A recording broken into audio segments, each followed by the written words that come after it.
Today I'm going to talk about how you can bring your loved ones on business class easily, especially if they don't earn miles themselves. Now, it's already challenging enough to collect enough miles to go for a business class trip yourself, and it is even more difficult to bring people who don't collect miles on their own. But recently, I managed to fulfill a goal of mine to bring my parents on a business class flight, and I'm going to share some of the tips and tricks that you can apply to bringing your own loved ones for such a journey. Now, the first thing you should do, obviously, is to earn more miles, and I've talked about this in various videos like my webinar, and also how I actually got more than 1 million miles some time back. So go and watch those if you have not already done so. But the gist of it is this: you should use cards that give you higher miles per dollar spent, and of course take advantage of card sign up promos that offer you miles, and also promos that allow you to buy miles for cheap. What you should also do is also to use your loved ones as a player too, even if he or she does not actually collect miles on their own. Now, most banks limit the sign up promo to once per person, but if you have a second or even a third person, that means you can double or triple the sign up promos by getting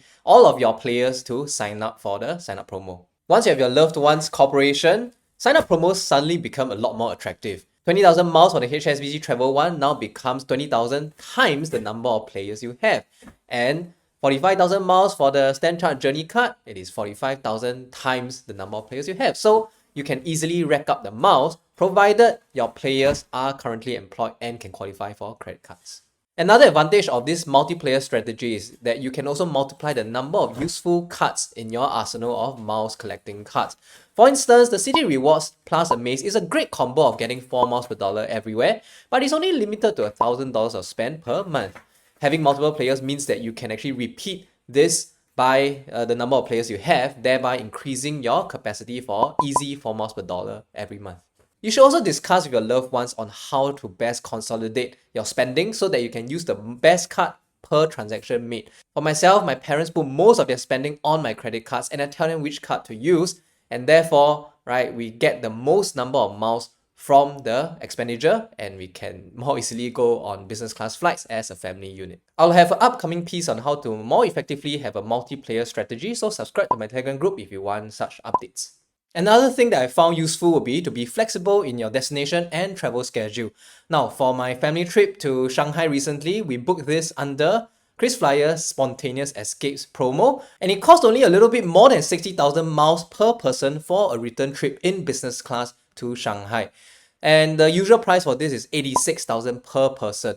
The thing about Spontaneous Escapes, as the name suggests, is that you have to be spontaneous with your booking.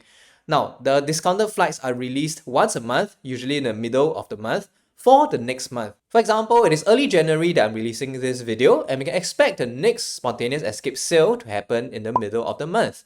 Now, bookings will be for the month of February, and you have to book by the end of January. So a little bit of planning around this sale that we know will happen each month will go a long way in helping you and your loved ones go for that business class trip, provided you are quite spontaneous and flexible with your travel schedule as well as the destination you want to go to. For me, I have been prepping my parents for a while, telling them that around October or November, we will look at what SQ offers for spontaneous escapes, and then we will travel the next month, and they agreed. So in October, Shanghai was a great destination, and we quickly booked, and we went for the trip in November. I will also talk about a few tips and tricks you should watch out for when booking a spontaneous escapes flight, so subscribe to my Telegram for more details on that.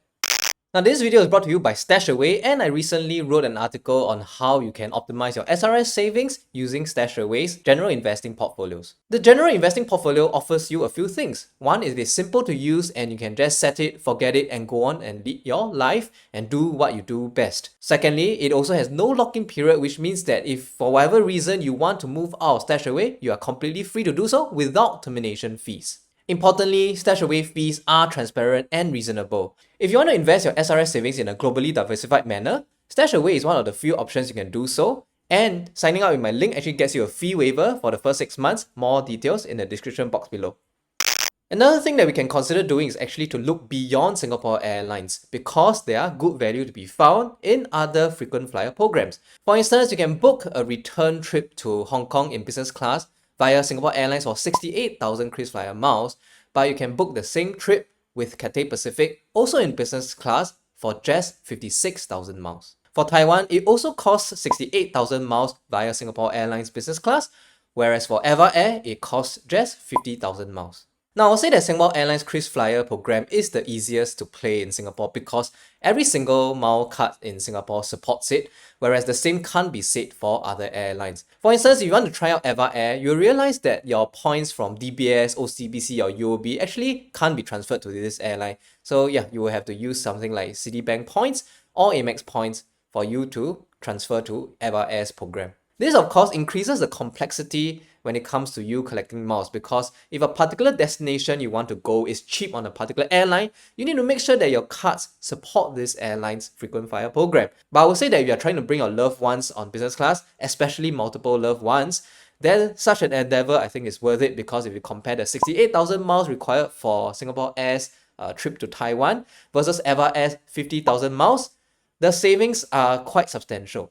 Personally, I'm actually looking to bring my family for another business class trip to somewhere, and I'm going to look at one of these airlines that are not Singapore Airlines. So subscribe to my Telegram to stay tuned for my adventures and updates. Now, ultimately, the whole game of collecting miles requires you to keep updated on the latest promos and deals, and I do all the hard work for you, so all you need to do is subscribe to the Telegram group to stay updated, and also check out this video where again I talk about my miles strategy, and yeah, this video which YouTube thinks you really enjoy, and I'll see you in those videos.